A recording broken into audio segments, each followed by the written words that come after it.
Então, eu sou a Luana Rocha, tenho 26 anos, sou atriz natural aqui de Brasília e estou há algum tempo aí nessa saga entre Rio, Brasília, às vezes um pouquinho de São Paulo, buscando oportunidades, né? Antes até de falar de mim, queria muito agradecer pela oportunidade de estar aqui, agradecer por esse espaço.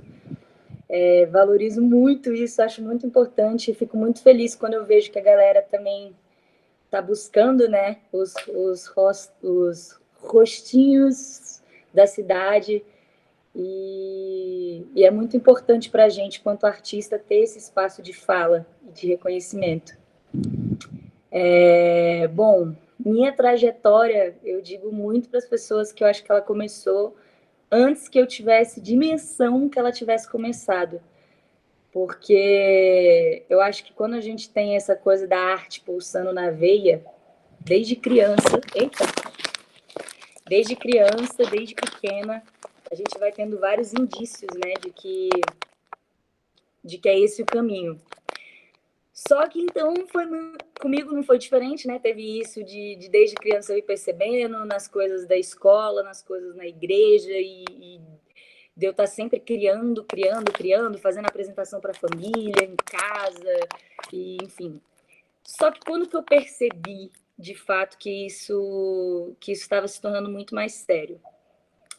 Eu entrei no teatro ainda na escola, né? Comecei no teatro estudantil e fui tomando um gosto de uma proporção absurda. E nisso começou a surgir junto dentro de mim também as preocupações. Que eu acho que, infelizmente, a gente vive num país que a gente sabe que a cultura e a arte elas não são tão valorizadas. E aí começa dentro da gente aquela incógnita, né? De até que ponto eu vou levar isso a sério como profissão e até que ponto como hobby. E eu tentei fugir ao máximo de colocar arte na minha vida como profissão. Então, quando eu era nova, eu ainda ficava naquela, não, é hobby, calma, eu não vou trabalhar com isso, não vou viver disso, e etc, porque naturalmente a gente já vive numa sociedade que esse pensamento já está quase que enraizado, né? Em quase todas as famílias, e enfim. Então, eu tentei fugir disso, fui fazer faculdade de estatística, tipo, cálculo. Depois eu troquei de curso, fui para gestão pública e ainda tentando fugir. E a arte caminhando comigo e eu tentando fugir disso.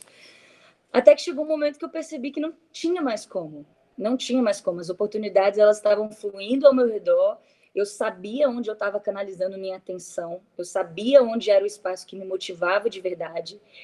E chegou uma hora que não tinha mais como fugir.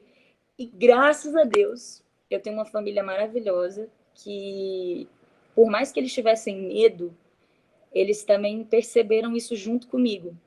Então, chegou um ponto que minha mãe mesmo veio conversar comigo, de tipo assim, cara, se é isso que está acontecendo, se é dessa forma que as coisas estão fluindo, então o que precisa ser feito para você investir de fato para que isso seja, né, o seu futuro, a sua profissão? Óbvio que não foi um processo fácil, porque a gente fala assim, parece que foi de um dia para uma noite. E foram anos realizando, trabalhando e criando e participando de diversos projetos para os meus pais conseguirem ver dentro de casa esse resultado e esse brilho também que a gente tem quando a gente está fazendo as coisas que a gente ama, né? Então, quando eu tive o apoio deles, assim, 100%, digamos assim, 100% não, mas em sua grande parte eu já estava assim contando total com o apoio da minha família. Foi quando eu falei, não, preciso tomar medidas assim para ver como prosseguir daqui em diante. Graças a Deus, além da minha família, né, eu sou muito, muito grata pelas pessoas que passaram pela minha trajetória aqui em Brasília, desde o teatro estudantil. Então, eu tenho como um grande parceiro da minha vida o meu primeiro professor de teatro, Adilson Dias. Eu comecei com ele no teatro, tomei outros rumos, participei de outros grupos em Brasília e depois me reencontrei com ele depois de alguns anos e foi aí onde tudo na minha carreira começou a mudar, porque eu comecei a realmente realizar os meus próprios projetos. E aí é isso que eu acho que eu percebo muito, muito, muito forte aqui em Brasília. Nem sempre as oportunidades... E não só em Brasília, na verdade. Em todo lugar, assim, nem sempre as oportunidades artísticas, elas caem na sua mão, elas surgem assim. Então, se a gente for ficar esperando as oportunidades surgirem, a gente vai ficar, de certa forma, estacionado. Então, se as oportunidades não surgem, saiba criar suas próprias oportunidades. Seja um artista realizador, sabe? E isso Brasília me deu de sobra. A gente entende que ser artista vai muito além do atuar. É você saber escrever o seu projeto, é você correr atrás, produzir, realizar. Se você precisar aprender uma coisa sobre um som, sobre um figurino, sobre uma coisa na iluminação, você vai aprender e você vai ser um artista completo mesmo, assim. Você vai trabalhar em múltiplos sentidos. E não quero nem falar isso romantizando, nem achando que é lindo, porque, obviamente, o ideal seria a gente conseguir que os projetos eles fossem valorizados num ponto de você ser contratado para uma função, de você ir trabalhar como atriz, como ator, e poder canalizar todas as suas energias nesse seu trabalho. Poder canalizar 100% da sua atenção no seu trabalho de atriz e nessa potência. Só que não é assim que a vida funciona, não é assim que a banda toca. Então, eu acredito que os artistas que se sobressaem hoje, que conseguem viver verdadeiramente da arte, são os artistas realizadores. E por isso que eu incentivo muito esse pensamento. Brasília me ensinou muito com isso. Quando eu cheguei no Rio, em 2018, que eu fui passar, foi meu ano assim que eu falei, vou passar esse ano no Rio de Janeiro, eu percebi que tem uma grande diferença entre ser artista e ser famoso. Principalmente lá, que é uma cidade assim, de muita mídia, tem muita gente que quer ser famoso que não quer ser artista. E que muita gente que está buscando a fama, mas não quer botar a mão na massa para trabalhar e para ter um reconhecimento do trabalho. Então, eu acredito que Brasília me deu uma bagagem e me ensinou muito para chegar lá. Porque eu vejo muitas pessoas que eu conheço e que eu conheci no ano que eu cheguei lá, que se não tiverem um teste ou uma coisa assim, um trabalho para fazer, vão ficar 3, 4, 5 meses fazendo nada, esperando cair do céu as coisas, sabe? E esse foi um pensamento que Brasília me ensinou de correr atrás do meu, de realizar meus próprios projetos. Então, eu acredito que chegar no Rio com essa maturidade artística que Brasília me trouxe foi o que me impulsionou muito lá, que fez com que em pouco tempo lá dentro eu conseguisse alcançar boas oportunidades de trabalho, sabe? E esse novo filme que você participou, né, Os Espetaculares, se você puder falar um pouquinho sobre o filme, como foi a experiência, né, de trabalhar nesse projeto, se foi seu primeiro filme, puder falar um pouquinho disso? Então, o primeiro filme que eu fiz no cinema, que foi uma participação, foi no longa Cano Cerrado, que foi rodado aqui em Brasília, uma equipe, uma galera de Brasília. Vieram muitas pessoas até do Rio de São Paulo na época da gravação, mas o filme foi criado aqui, que é um filme que o Edu Filistock é um dos diretores de fotografia, o Eric de Castro é o diretor, e, enfim, tudo foi produzido e feito aqui em Brasília. Esse filme, eu tive a oportunidade de trabalhar com Paulo Miklos, e que para mim foi assim sensacional, porque foi a minha primeira experiência no cinema, num filme, num longa-metragem, e já nessa proporção, sabe? Podendo estar ao lado de pessoas que eu admiro quanto artistas. E é aquilo. Naquele momento ali, cara, quando você está realizando, você só consegue ter mais certeza de que você está no caminho certo, que você está fazendo as coisas da forma que você quer e com que você acredita, né? Então, esse filme, quando eu fiz aqui em Brasília, ele já me deu um gás imenso na questão do audiovisual, porque até então minha base artística tinha sido muito do teatro. Então, eu realmente fui buscar me profissionalizar nessa questão de filmagem, de câmera, depois, né? Então, esse filme foi minha primeira grande oportunidade nas telas e, enfim, passou o filme. E aí, nisso, eu fui para o Rio de Janeiro um pouco tempo depois. E quando eu cheguei no Rio, que foi surgir essa oportunidade agora do Filmes Espetaculares, foi porque eu tinha feito um trabalho voltado para o universo do humor, e uma produtora de elenco tinha assistido esse trabalho e ela me mandou um e-mail convidando para o teste. Ela conseguiu o meu e-mail com o pessoal da equipe lá, e aí me mandou um e-mail falando do teste e tudo mais. Aí, beleza, fui fazer o teste. Quando eu fiz o teste, aquilo, né? A gente vai aprendendo ao longo do tempo a não também ficar criando expectativa demais em cima das coisas que a gente faz, porque muitas vezes que a gente cria expectativas extremas, a gente se frustra. Então, eu fui fazer o teste, beleza, me dediquei, foquei, dei meu máximo e passou. Não fiquei com essa ideia fixa, esperando. Até que me ligaram que eu tinha passado para a segunda etapa. E aí, nisso, fomos fazendo as etapas do teste, fui recebendo as respostas, né? Os sims foram surgindo, até que chegamos nessa última etapa, que a gente já fazia um teste em grupos. Então, a última etapa do teste, a gente fez um teste já com vários outros atores, eles iam mesclando as pessoas, justamente, acho que para sentir como que flui, né? Porque eles precisam ver se vai funcionar, né, os núcleos do filme. E aí, essa última etapa foi a etapa onde começou dentro de mim a se criar inúmeras expectativas, né? Porque quando você chega nessa etapa final, que você vê as coisas ali, tipo, que você tá com a mão quase lá, e aí me ligaram, me falaram que eu estava cotada para protagonista, e estava entre eu e mais uma outra atriz, e aí, cara, já era. Falou isso, você começa a alimentar um mundo de coisas dentro de você, imaginar o que vai mudar na sua vida, na sua trajetória, no seu corre. E, enfim, no final das contas, assim, eu recebi a ligação de que eu não tinha sido selecionada para protagonista. E naquele momento é o momento que seu mundo assim parece cair, né?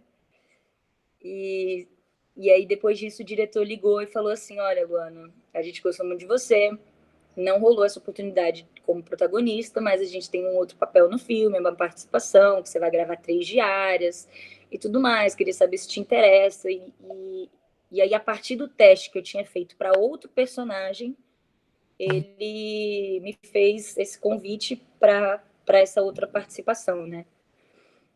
Aí eu aceitei, obviamente, foi lindo, foi uma oportunidade para mim na minha carreira que eu não tenho como descrever.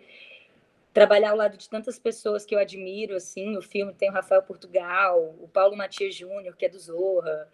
No meu núcleo, eu trabalhei junto com o Daniel Cury, que é do Parafernália, e virou meu irmão, assim.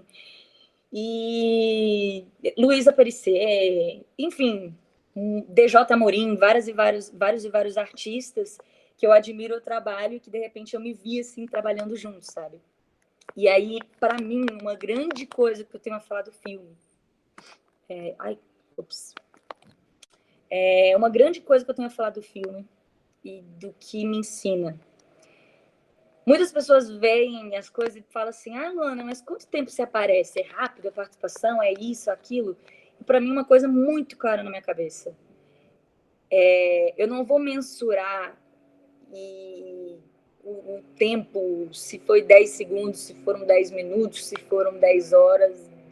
Não é o tempo de cena que vai validar aquilo ali para mim. Porque para mim o valor maior de tudo isso é a conquista. Porque só eu sei do meu processo para chegar ali. Só eu sei do meu corre para chegar até ali. Então eu sou muito assim, eu tenho um pensamento muito forte de que a gente tem que sempre honrar a nossa trajetória e honrar o processo. Às vezes, aos olhos de outras pessoas que estão vendo aqui de fora, amigos e tudo, amigos, muita gente fala: nossa, mas foi tão rápido, mas foi isso, mas foi aquilo. Gente, eu tenho noção do valor que aquele tempo ali tem para mim. e eu tenho noção do valor que essa conquista tem para mim. Então, eu acho que a gente tem que ser muito grato a todas as conquistas, a cada passinho que a gente dá na nossa carreira, e honrar a nossa trajetória, honrar mesmo. Eu sei, se eu for analisar aqui, se eu fosse falar abertamente de tudo que eu fiz na minha carreira, eu falei, gente, quanta coisa, a gente se submete a muita coisa. E desde lá de trás, entendeu? Então, quantos nãos você leva? Quantos nãos você leva até você conquistar um sim, né? Então, se eu fosse ter parado em outros nãos e me frustrado, ou me frustrado pelo fato do lance de ser ou não protagonista, sabe? Às vezes a gente não tem que olhar o lado negativo da coisa. Eu tenho que olhar, cara, não foi dessa vez, não era para ser, mas eu tenho que estar grata e feliz porque o diretor ainda quis que eu participasse de alguma forma. E para mim é muito isso, é trabalhar esse olhar e saber ressignificar todos os nãos que a gente leva e transformar isso no sims, né? Não desistir, não deixar de acreditar. E o filme é sobre comediantes, né? Stand-up. E você falou que fez, né? Já fez alguma coisa nessa área. É uma área que você gosta? Isso te ajudou a participar do filme? Te deu uma certa facilidade? Como que foi essa parte? Então, nos meus primeiros anos de trajetória artística, que começou há uns 10 anos atrás, eu trabalhei fortemente na área do humor. Eu fiz alguns trabalhos com o pessoal da antiga Companhia de Comédia de Quatro é Melhor, aqui em Brasília, e aí, a partir disso, eu gravei muitos vídeos para o canal Só Um Minuto, que é do Bernardo Filinto, aqui brasiliense, e eu digo que boa parte do que eu aprendi no trabalho voltado para o humor foi com eles, né? Bernardo Filinto, Márcio Minervino, é uma galera do humor de Brasília. E assim, por mais que eu, dentro de mim, já tivesse essa característica, já como pessoa, que eu acho que eu sempre fui um pouco de levar as coisas na zoeira, de brincar e tal, então todo mundo sempre disse que eu tinha essa veia cômica. Eu fui trabalhar isso com eles. E eu acho que isso me deu uma certa base nesse quesito. Tanto que, por mais que eu goste muito do humor, foi um desafio para mim quando eu quis também tentar fugir do humor. Porque eu passei alguns anos muito focada nisso.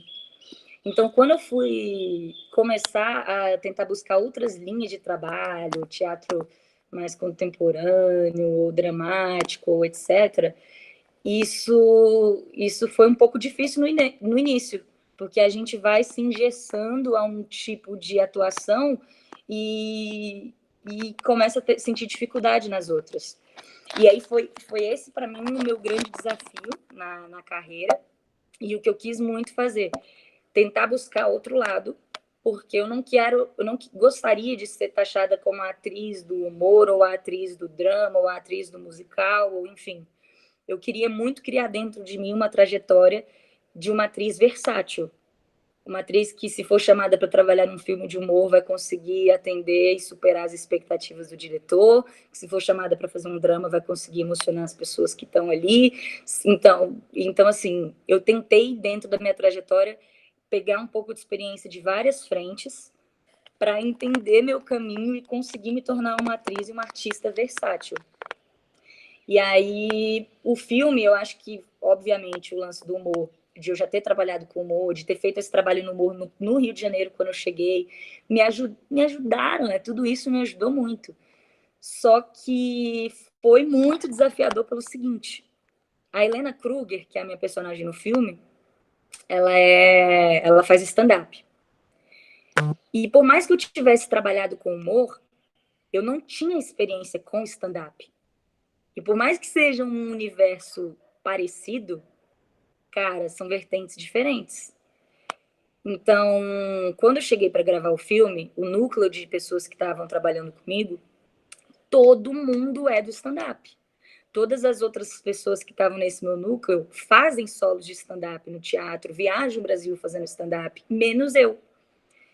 E aí eu falei, cara, eu preciso colar junto a pessoas que têm muito para me agregar. Então, quando eu comecei a preparar minha cena, o diretor deu muita liberdade, tinha um texto base no stand-up, mas ele deu liberdade para a gente criar e modificar esse texto com outras coisas, outros solos, outras piadas e tal.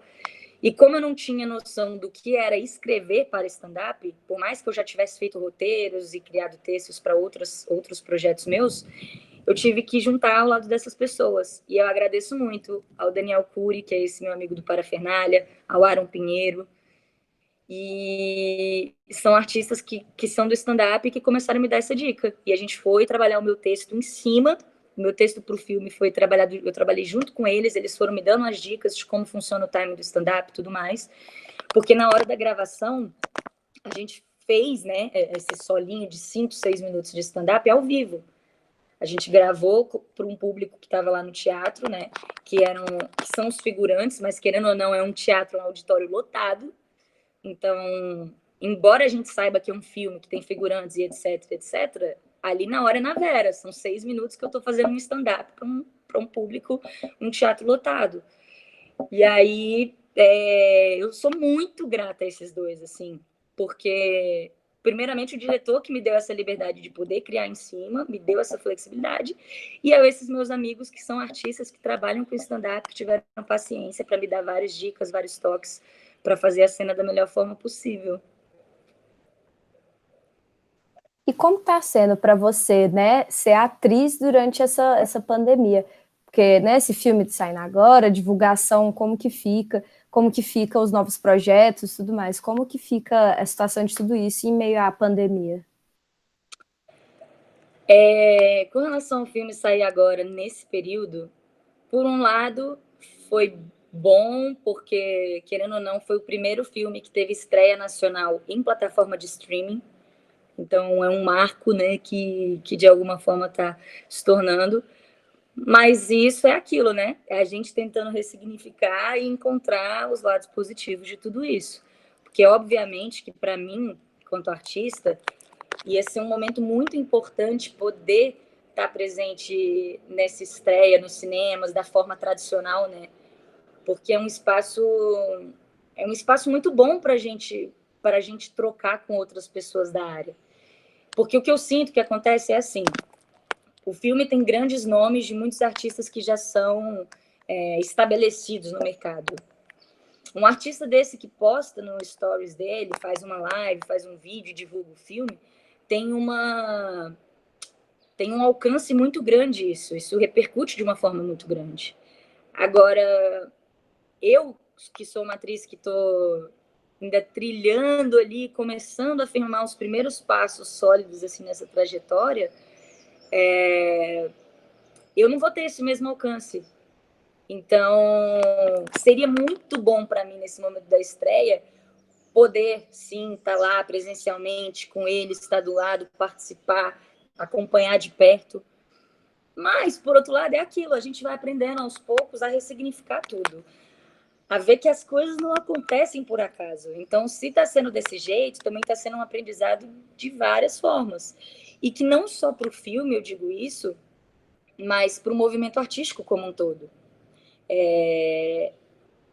Tá todo mundo ressignificando, tá todo mundo encontrando novas formas de trabalhar. E digo mais, eu acho que essa questão de fazer, por exemplo, teatro em live, teatro ao vivo, esse tipo de movimento online, tá fazendo com que se crie uma nova, eu não sei nem dizer a palavra, mas igual, é que eu não estou sabendo pensar numa palavra, mas, por exemplo, a gente tem cinema e a gente tem teatro. Um teatro feito online, ele não é cinema, porque ele não é gravado ali, editado e trabalhado, mas ele também não é teatro. É teatro, porque a energia do teatro ao vivo, num espaço com as pessoas de perto, é outra coisa. Então, eu acredito que esse hibridismo entre o teatro e o cinema, ele vai criar uma nova linguagem. Isso é a palavra, linguagem. Eu acho que a pandemia, de alguma forma, está trazendo artisticamente, né, uma criação de uma nova linguagem artística. E que eu acho que pós-pandemia vai perdurar e vai se manter. Então, eu tenho um espetáculo que eu estou em cartaz no Rio, que é o Impenetrável. E a gente estava em cartaz no meio, logo que começou a pandemia. Então, nossa temporada foi suspensa. E, assim, a gente ressignificou durante a pandemia, fizemos uma experimentação cênica online, então fizemos uma adaptação da obra nessa pesquisa desse hibridismo entre teatro e cinema, e fizemos esse experimento cênico online que rendeu outras ideias. Então, assim, se não fosse a pandemia, talvez a gente ia estar preso na questão de ficar ali no teatro, apresentar para as pessoas que puderam ir lá no Rio, e os amigos de Brasília perguntando sobre, querendo fazer, e a gente tentando trazer para Brasília e tentando fazer esse movimento. E acho que a pandemia fez a gente tentar enxergar as coisas por esse outro olhar. Então, o experimento cênico que nasceu nessa pandemia no nosso trabalho, ele agora abriu o nosso leque de possibilidades e de pensamento de uma forma absurda. E muitas pessoas que assistiram no dia vieram falar com a gente sobre isso, sobre as ideias que elas tiveram a partir disso. Então, para mim também foi muito lindo ver que uma cena que a gente fez online no Rio, a gente estava acessando pessoas em Brasília, tinha gente de Portugal, tinha gente no Rio Grande do Sul, tinha gente na Bahia, tinha amigos do Espírito Santo, tinha nos Estados Unidos. Então, assim, quando a gente fez um bate-papo pós-experimento, né? A gente falou, cara, que louco! Quando que a gente ia pensar que realmente a gente ia estar unindo tantas pessoas ao mesmo tempo nesse diálogo? Porque o cinema, ele faz isso, mas cada um isolado em suas casas, né? Cada um não tem essa troca ao vivo com quem está ali com você. Então, eu acho que a grande palavra que representa para mim o movimento artístico na pandemia é o ressignificar. Ressignificar e não parar. E não parar, e realizar. E que foi o que eu fiz. Obviamente, na pandemia, né, muitos dos trabalhos, muitas das coisas, das gravações, tudo parou. Mas o que eu tenho aqui dentro não pode parar. Então, vamos gravar em casa, vamos fluir, vamos ter ideia, encontra, pede ajuda para o irmão, para o pai, para a mãe, e manter o fluxo, manter o movimento vivo, né? Eu acho que é isso. Se você quiser fazer mais alguma consideração final. Eu acho que eu quero só agradecer mais uma vez, mesmo pelo espaço, assim como eu falei lá no início. Eu acho que é muito importante para mim, e é muito importante para outras pessoas e outros artistas também que estão iniciando a trajetória. Porque é uma trajetória que não tem como eu romantizar e dizer que é lindo e maravilhoso. Eita.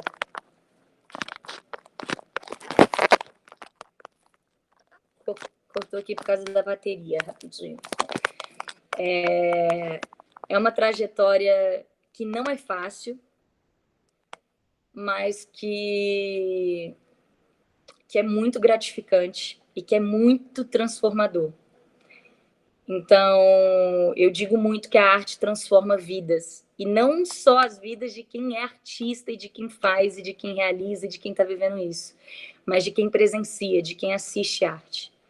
Então, sou muito grata por esse espaço. E, cara, eu quero muito deixar essa mensagem no mundo, que as pessoas comecem a perceber arte em tudo. Porque eu acho que, inclusive, fazendo essa comparação com a pandemia que a gente está vivendo, de alguma forma, o que faz com que a gente se distraia e a grande parte das pessoas nesse momento é a arte. É eu ouvir música, eu assistir um filme, é colocar uma série, enfim, isso bem no sentido literal, mas se você parar para analisar de fora, né, de uma forma externa, a gente tem arte em todo tempo, em todo espaço, só que as pessoas não têm esse olhar tão focado nisso. Então, eu espero que, de alguma forma, todo esse período terrível que a gente está passando possa trabalhar um pouquinho o olhar de cada um, sabe?